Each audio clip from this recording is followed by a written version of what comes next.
very much for joining us. We are so that our viewers and followers know where we are.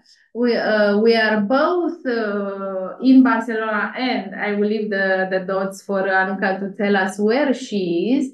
We are in the context of NCAT Congress, which Kari and myself attended, but Anca is back home. But she contributed to one of the research presentation of today in front of me. So we are offline here. We will all be online soon, but offline here we are hosted by University of Catalonia, which we thank they offer us the space to meet and talk. Maybe I was talking with Kari before. Maybe she would like to maybe to say a few words about the presentation that you delivered on teaching sustainability in cultural management. So actually your dear subject, and then maybe we can go forward and give the floor to Anuka to tell us a bit, please. Yes. The presentation was good. It was just the session before we started this interview here. And for Anuka, it's fresh news. Yeah. But for Anuka, I can say that the presentation went well. We had a little group of people there, but the people who were there were very active and engaged, and we got a good feedback and comments. We shared a couple of methods what we use in the classroom on how to talk and reflect about sustainability. I shared a sustainability barometer that we did together with the Nordic colleagues in the framework of Actin Art Network. And then I shared what Anuka has been practicing with cultural management students. How do we relate sustainable development goals to everyday practices of arts management? And we concluded that there is not so many materials on how one could become or like activist or like a change maker in the field. But there are plenty of teaching materials and tools about raising awareness and how to organize something sustainably or things like that. There are plenty of materials, and we started to make a database of those. Very nice. Yes, maybe Anuka want to come in about this. Maybe in your projects and teaching, you have observed this gap between the theory and practice, like everywhere else. But how do you approach this type of gap between research and professional practice? Maybe just heads up, I don't know if I was one, I can't remember in what meeting I was, and someone said that the students are not taught to do or they do only pure research, but they don't go out on the field. So actually it was this discussion. What does it mean, pure research? I mean, you are only on the library, or you are just cut off the world. So beginning with this idea, how would you approach this? Can we call it a gap? And if it's a gap, how you would approach it? And do you wish me to? Well, I can maybe start. Yes, please. So we approach this that we actually start our first year so that the students pick up a practical challenge that they then relate all the learning and teaching to. So they are constantly in a close connection to the practical and practice as well. I don't think we actually have faced this kind of like a dilemma with our students. Most of our students have already working experience, and they wish actually to relate the theoretical and more research-based items to their everyday working life. And so I think in our case it is quite balanced in that sense. But of course we made an explicit change in our format of education to this challenge-based way of working a couple of years ago. Already how many? 5? Maybe 2021 we started with a group with the upgraded curriculum. And it seems to be working. I will now leave floor to Kari because I need to pick up the dog. Like you said, things happen. I will be back in a second. Yes, if you asked about the gap between the academic research and the practice, to my mind, cultural management as a discipline is very practical in its essence, and it will be really a challenge to do a very deep research which is completely disconnected from the practice. So I think that everything what we do and study as academics is rooted in practice and vice versa. Practice is kind of reflected in the academic work and so on. But like if we talk about this, how do we bridge it better? Is that I feel that cultural management programs, education programs, have all the tools and all the different means to do that, starting from engaging practitioners to the education as teachers, starting from teachers doing practical work on side of their academic work. But also what we have tried out is to integrate mentorship as part of higher education program of cultural management. And this is a very good bridge so that student is paired up with a practitioner mentor. And then practitioners, mentors are really keen to pass on their experience. And they also say that they learn a lot from the students back. It's like two ways learning. So we see that this actually works very well. Yes, and as Annukka said, our students work on the specific practical challenge. They come to the studies with the aim of work on the challenge and have academic research around it, and then try out maybe steps towards the solutions in practice. But also what we have done to bridge the gap is that we have a curricular board consisting of representatives of employers, consisting of different practitioners, consisting of alumni, consisting of representative of students, and then teachers. And this curricular board actually is like a supervising board on the process of developing the curriculum. Super. So you involve everybody. You yes, take the stakeholders like on the book. Yeah. But when we made bigger changes to the curriculum, we were really in a tight contact with all of them, and also we do lots of study visits. We have a very big network of organizations who want to host our students so that they bring in their questions and topics, what students can pick up and solve or like research and study as their assignments or as their master thesis topics. So yeah, we do that as well. If possible, we could do applied research also in the faculty, in the among the staff members. Usually it is a question of resources. We have a very small team and it's a matter of time, but we have done some applied researchers as well. So yeah. But apropos mentors, what type of professional profile are you looking for? I mean, do they have to come from the cultural industries, or they are cultural operators? They come from institutions, from the non-profit organization. How would you? Everywhere, as broad as possible. Yeah. We have engaged our cultural management program alumni network, basically, and they work everywhere, like in different fields of arts and culture, but in different types of organizations, non-profit, state organizations, and so on. So the trickiest thing there is to do the matching, like to put together a student who is interested in a specific topic or challenge, to put it together with the right mentor. But yeah, one-to-one, yes, yeah. But mentors are really practitioners. They work as managers and as leaders or as producers. like different positions, different ways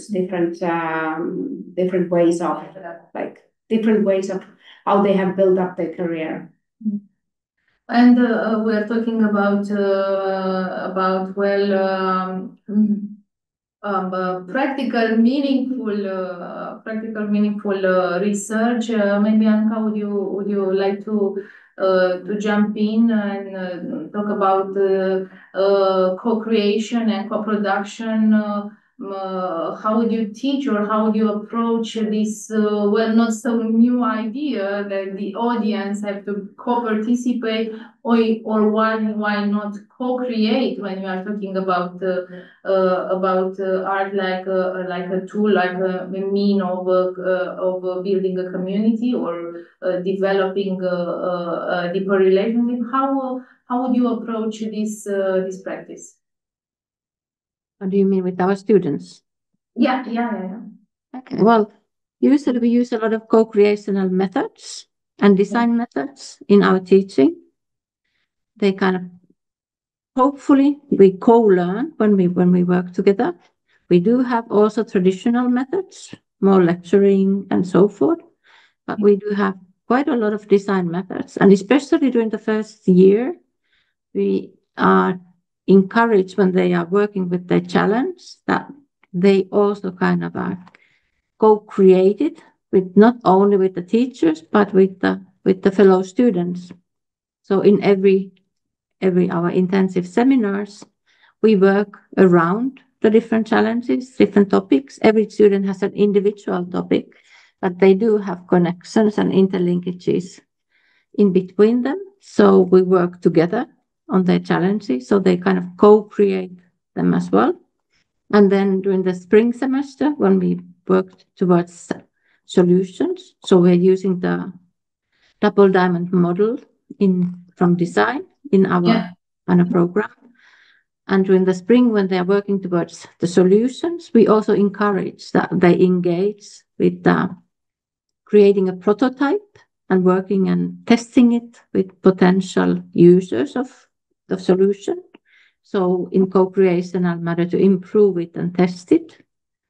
So maybe that's the main message in that perspective.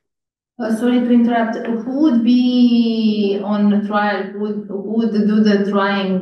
It's also the students. Actually, you kind of create an ecosystem from students and teachers, and each of maybe I'm exaggerating the apropos role playing, but do you train them theoretically, or there come specialists like mentors from outside, and or you go and put them into real situation? How would you mix theoretical and practical, passive with active involvement? Passive meaning only research, I mean not involving hands-on in the project. We have also, of course, it's a master program. So of course, we have the theoretical content and building on existing knowledge. But the way that we do it is not only to kind of test it in exams or essays, but that they kind of use it in order to find solutions for their challenges. So for example, now they have an assignment where they are looking different frameworks, theoretical approaches to understand the context of the challenge, but all kinds of stakeholders, potential network actors, power relationships there are that are affecting the ways that the challenge is. So in this sense, we teach the theoretical approaches, for example, ecosystem thinking or networks or value chain, a strategic approach to look around you and then connect whatever our theoretical approaches are used as tools to understand the context in this perspective. And this is kind of like the model that we've built on in kind of encouraging that the theoretical knowledge is put into use in analyzing and understanding the ways that the challenge exists and the potential solutions. Yeah, thank you. I was discussing with Kai apropos AI, and of course now I feel the urge to address this question to all, especially professors and academic world. How would you approach AI tools, and how and if you would insert them in the research, or as an administrative tool, or as a working tool? How would you yourself use it and present it to the students? Or Kari or whoever wants to jump in. Maybe Annuka can continue explaining AI role in the academic research. But what I wanted to comment is that maybe the philosophy underneath our like teaching or the teaching approach is that academic education can never teach a student everything. We can only give them the like support them in building the mindset so that they will continue learning throughout, because the whole field is, and as also the AI is changing so quickly, so we don't have a class on AI or how to use AI, but we integrate it into different assignments, into different group works and so on. It's allowed, we encourage it to use it, but at the same time, we have to pay attention to how, like, and choose the methods so that students get used to be critical about it, and remain kind of alert when and how to use it, so they can make ethical decisions themselves in the future, because we don't actually know what will happen in the future. So the main principle is that we give them kind of tools and frameworks so that they can develop their mindset of being ready to cope with whatever happens in the future, and being ready to go along with the change and adapt with change, and being able to learn whatever is needed to be learned. But yes, we do incorporate AI. I use it in my everyday work. Students use it for their theses, but of course we have our own regulations for that, how you should use it. And maybe Annuka wants to talk about that. If you like to jump in, Annuka, apropos the ethical use. We kind of don't forbid using AI, because we got, like Kari was explaining, it's a tool and it's something that they will need to learn to use it, but in a proper way. So we encourage them to use it as, for example, a reflection partner, asking questions and kind of like having a dialogue with the AI on their topics. But like I think in most universities, it is kind of like advised not to use it as an author trying to kind of like write or submit essays or texts that have been created by AI and not double checked or triple checked by the students. And we do provide them both the value base of why. So we have from the first sessions the research integrity issues discussed and explained, that if we start using only tools and not our own brains and not having a critical mind, there's no point of us existing anymore. There's no trust in science afterwards.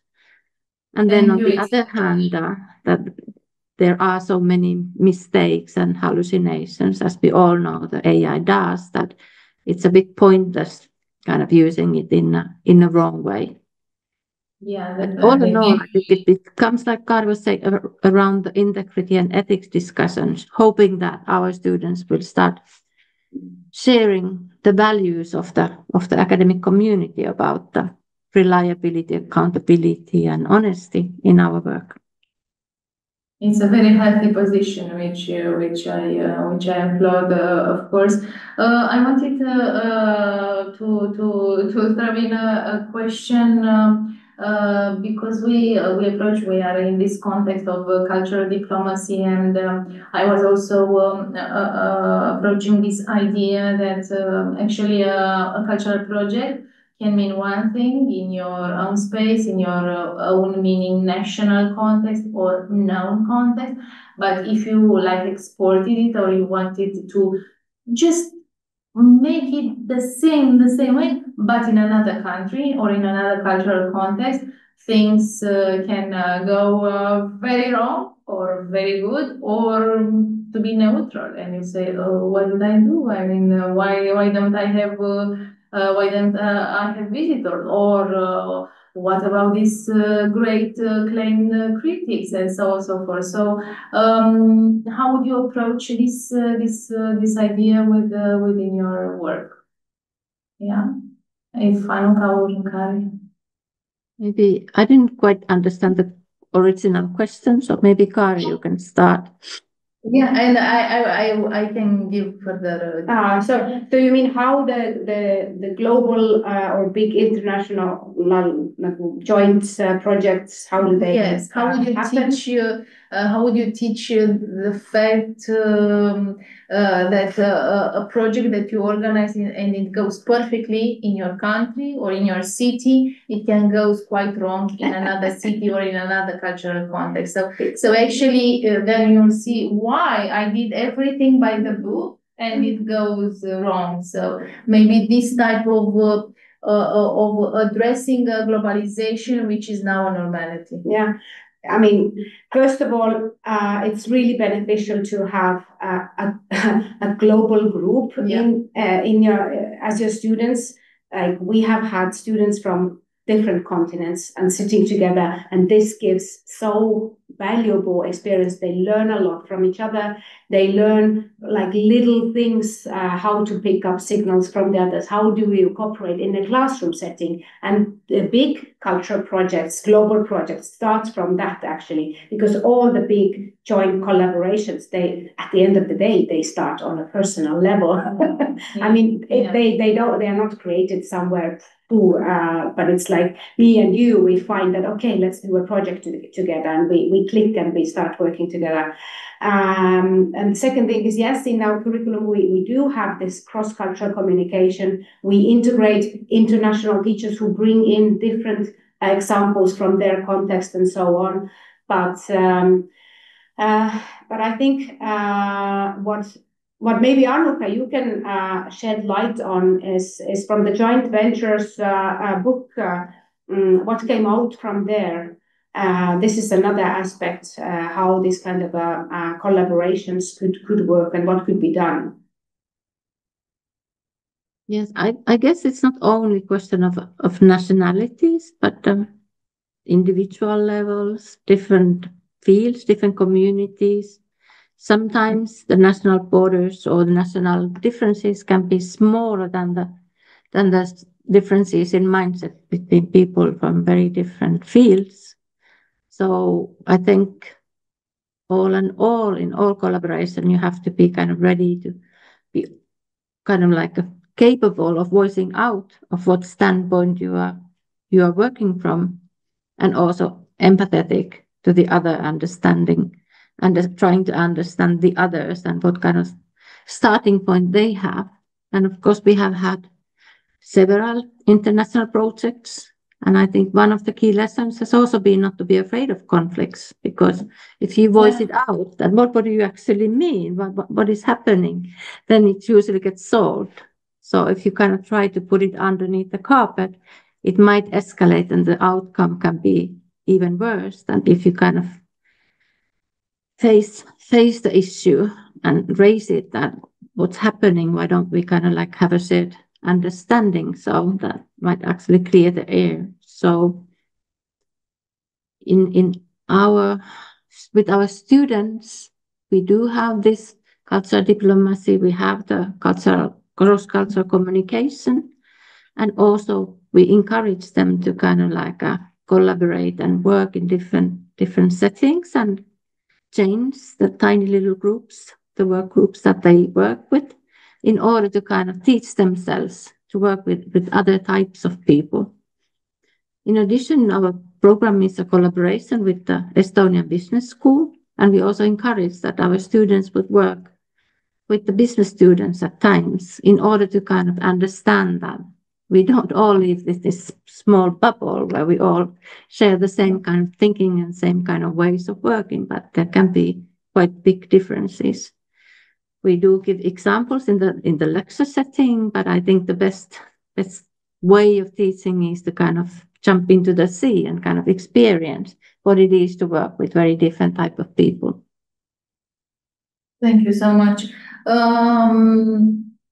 I had a question, maybe not directly related, or maybe it is. I just looked it up briefly that some Estonian cultural organization, they had this status changed. So maybe it would be interesting, Kari, or to tell us a bit more. Maybe it would be interesting for our cultural sector as well as.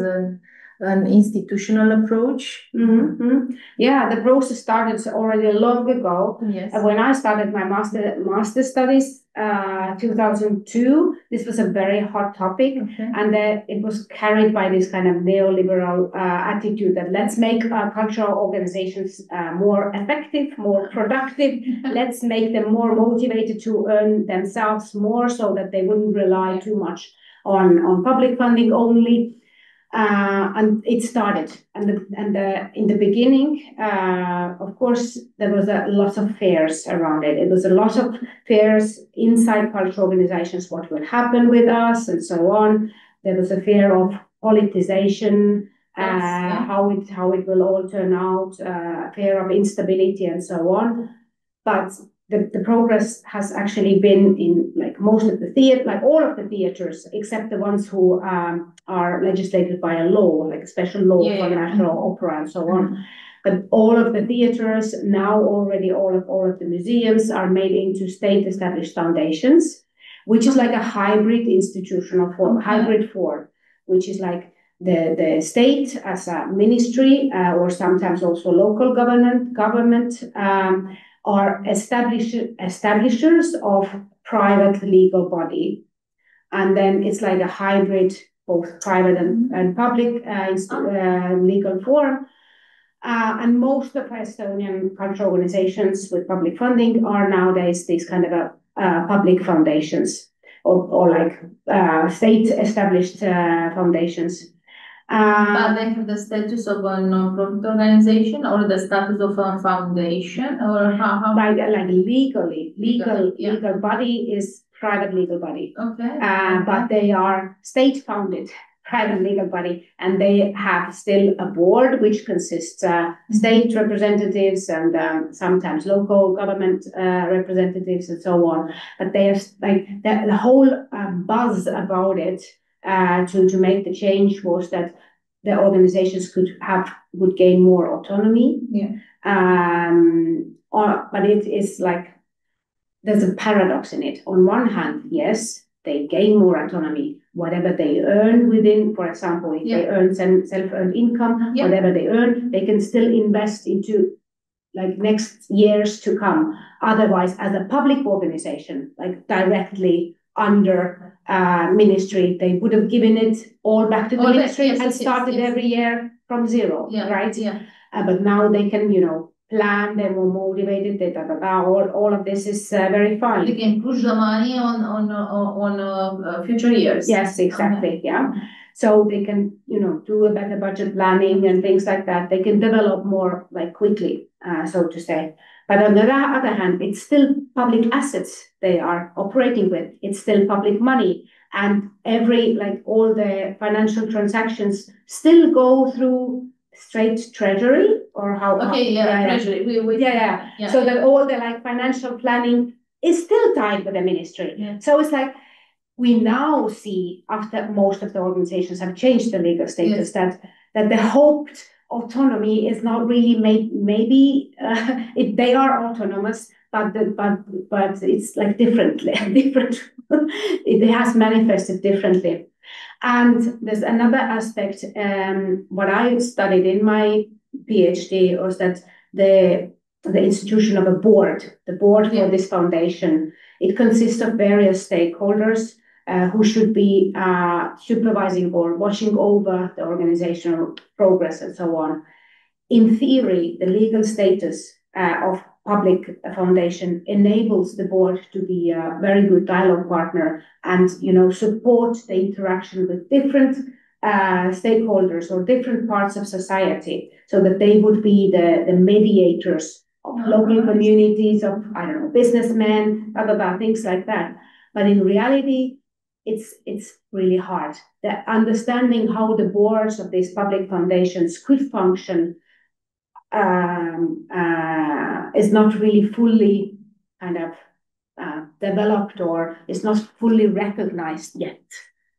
Board as a dialogue partner for the manager there. But there are a few. I mean, it's the board would be like 10, 15. Yeah. They are resource persons, kind of. They are looking over they are kind of making sure that the public money is not spent, well spent. Still, it is public money. But are they involved in cultural planning as well? So this usually not. Okay. Usually not.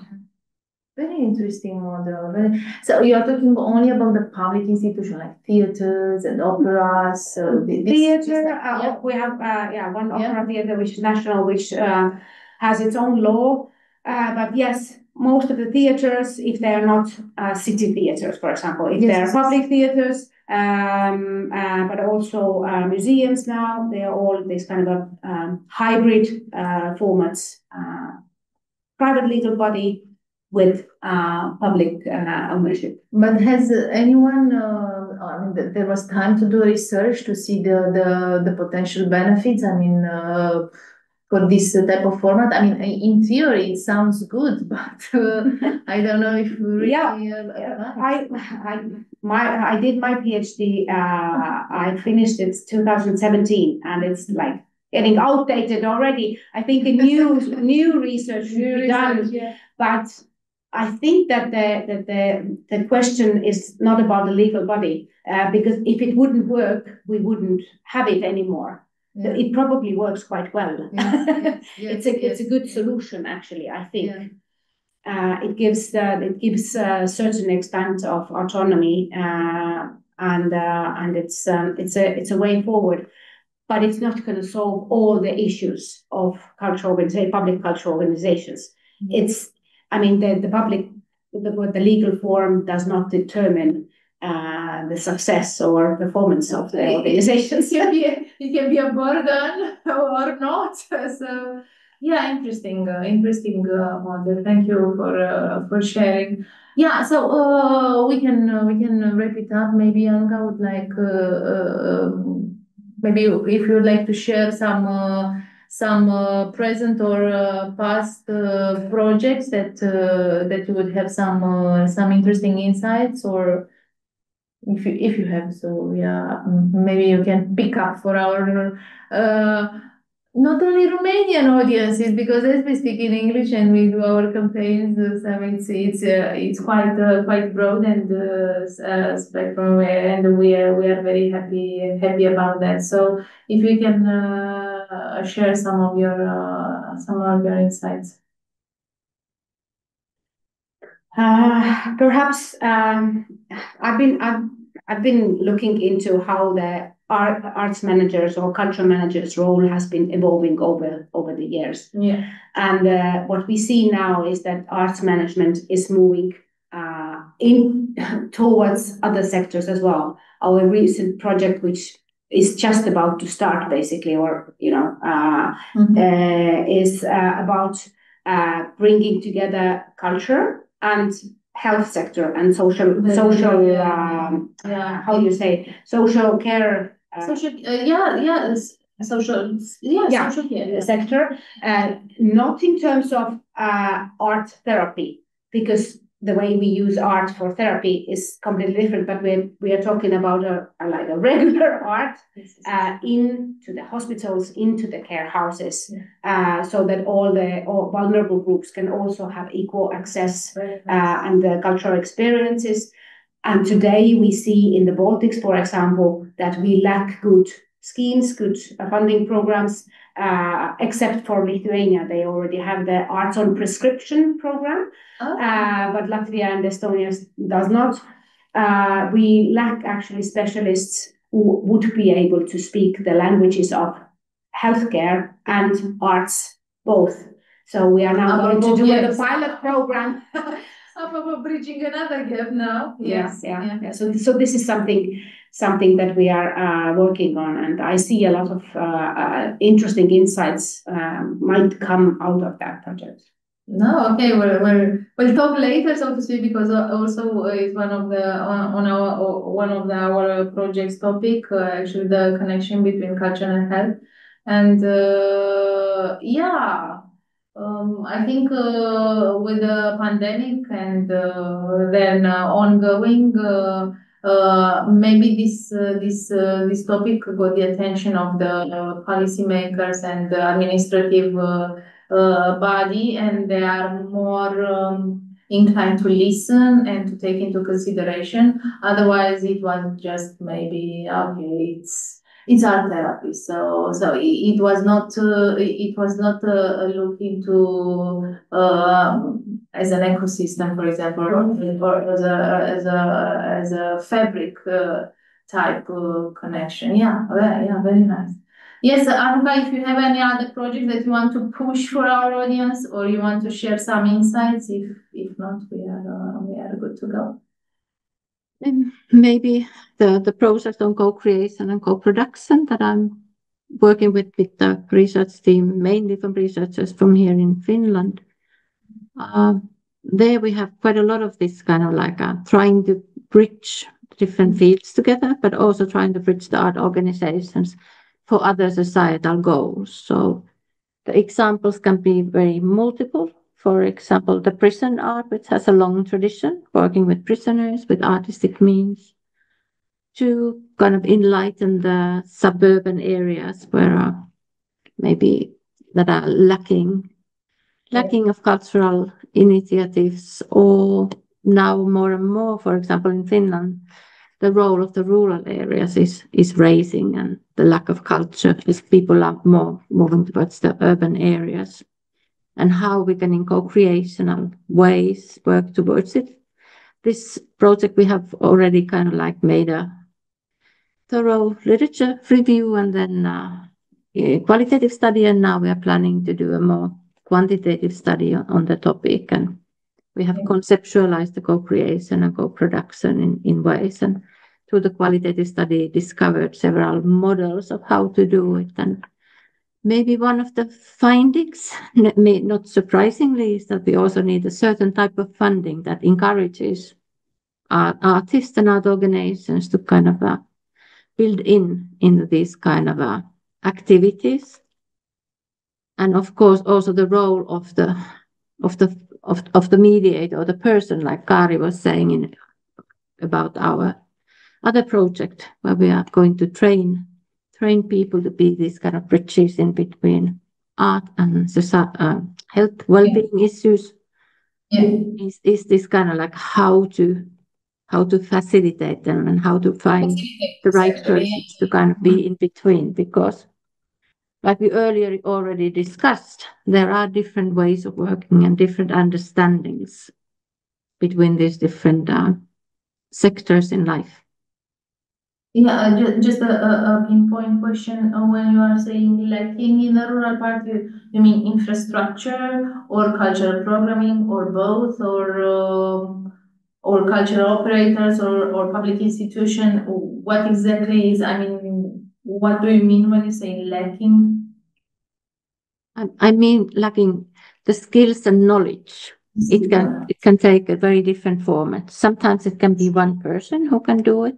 Sometimes it can be a team. For example, we studied the Helsinki model, where they are encouraging artists to go to suburbs, and they are giving them quite free hands, but also kind of pointing out the different areas or different existing community organizations that the artists can start collaborating.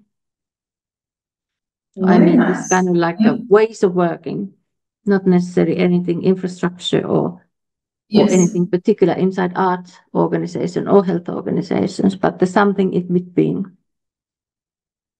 It's good news. This means it's transferable. So actually, it can be exported. So if it's skills and knowledge, then there it is. Yeah. Thank you so much. Thank you. Yeah, it was quite. I mean, we also had side questions, but quite well. It's more knowledge for us. Thank you very much. You're welcome. Thank you. And thank you for inviting us. Thank you.